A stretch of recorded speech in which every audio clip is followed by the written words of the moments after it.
ഈ തുണി മടക്കുക എന്ന് പറയുന്നതിനും വലിയൊരു മടിയുള്ള പണി എനിക്ക് വേറെ ഇല്ല കേട്ടോ. കുറേ തുണി ഉണ്ടെന്നുണ്ടെങ്കിൽ പിന്നെ പറയാൻ വേണ്ട, കുറച്ചുള്ളെന്നുണ്ടെങ്കിൽ എളുപ്പത്തിലങ്ങ് തീരും. ഞാനാണെന്നുണ്ടെങ്കിൽ ഫോണൊന്നും നോക്കൂല, എല്ലാ തുണിയും മടക്കി കഴിഞ്ഞിട്ടേ ഫോൺ നോക്കുള്ളൂ എന്നും പറഞ്ഞ് ഫോണൊക്കെ മാറ്റി വെച്ചതായിരുന്നു. കാരണം മുമ്പെന്ന് പറഞ്ഞു കഴിഞ്ഞാൽ തുണി മടക്കുക ഫോൺ നോക്കുക, തുണി മടക്കുക ഫോൺ നോക്കുക, അങ്ങനെ അവസാനം തുണി മടക്കലൊക്കെ ഇങ്ങനെ ലേറ്റായി പോകും. ഇത്തവണയും അത് തന്നെ സംഭവിച്ചു. ഞാൻ തുണി മടക്കൊണ്ടിരിക്കുന്ന സമയത്ത് തന്നെ ഫോൺ നോക്കാനുള്ള ത്വര വന്നിട്ട് ഫോൺ നോക്കി അവസാനം ഡോണ് പറഞ്ഞു ടെമ്പിൾ റൺ കളിക്കണം എന്ന് പറഞ്ഞ് കാണിച്ചു തന്നു. അങ്ങനെ ഞാനും അവനും കൂടി ടെമ്പിൾ റൺ കളിച്ച് അവൻ്റെ വഴിക്കും പോയി. ഞാനാണെങ്കിൽ കളിച്ച് തോറ്റ് കഴിഞ്ഞപ്പോഴാണ് ഈ തുണിയുടെ കാര്യം ഓർമ്മ വന്നതും എന്നാൽ പിന്നെ ബാക്കി അങ്ങ് മടക്കി വെച്ചേക്കാമെന്ന് പറഞ്ഞിട്ട് അവനെ ഞാൻ കൂട്ടു വിളിച്ചു കേട്ടോ. അവൻ്റെ തുണി മടക്കലൊക്കെ ഒരു ലെവൽ തന്നെയാണ്. തുണി മടക്കാൻ പറഞ്ഞു കഴിഞ്ഞാൽ ചുരുട്ടി കൂട്ടി വെക്കും, ആ ടൈപ്പാണ്. പിള്ളേരല്ലേ, അതങ്ങനെ വരുള്ളൂ.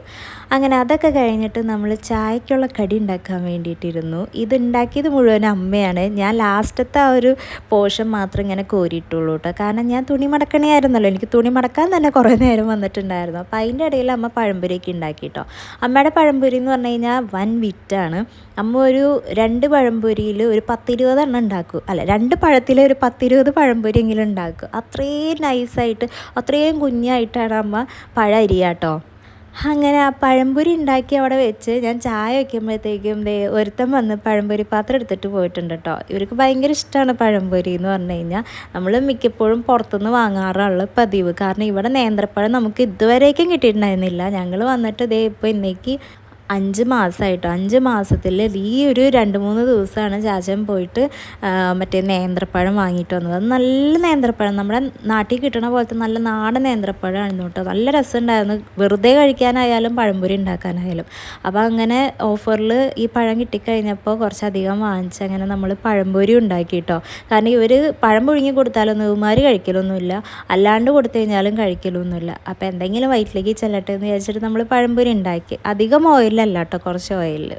അതിൻ്റെ ഇടയിൽ ഈതമ്മോൻ എൻ്റെ അടുത്ത് വന്നിട്ട് ഇന്ന് പതിവില്ലാത്ത ഭയങ്കര സ്നേഹമായിരുന്നു കേട്ടോ. കാര്യം എൻ്റെ അടുത്ത് ഇങ്ങനെ കിച്ചണിൽ വന്ന് നിൽക്കാറൊന്നും ഇല്ല ആൾ. പക്ഷേ ഇന്ന് നിന്നതെന്ന് പറഞ്ഞു കഴിഞ്ഞാൽ കയ്യിലൊരു കുഞ്ഞ് റിമോട്ട് നിങ്ങൾ കണ്ടായിരുന്നോ? അത് ഫാനിൻ്റെ റിമോട്ടാണ് കേട്ടോ. അത് എൻ്റെ ഫോണാണ്, അതായത് ഏതപ്പൻ്റെ ഫോണാണ്. എനിക്ക് ക്ലയൻറ്റ് ഉണ്ട്, അതായത് അവൻ പപ്പനെ ചാച്ചനെ ഇമിറ്റേറ്റ് ചെയ്യാണ്. എനിക്ക് ക്ലയൻറ്റ് ഉണ്ട് കേട്ടോ അമ്മേ, എനിക്ക് ഈ വർക്കൗട്ട് കൊടുക്കാനുള്ളതാണ്, ഇതെൻ്റെ ഫോണാണ്, വാങ്ങരുതെന്നൊക്കെ പറഞ്ഞിട്ടാണ് കേട്ടോ അവിടെ നിൽക്കുന്നത്.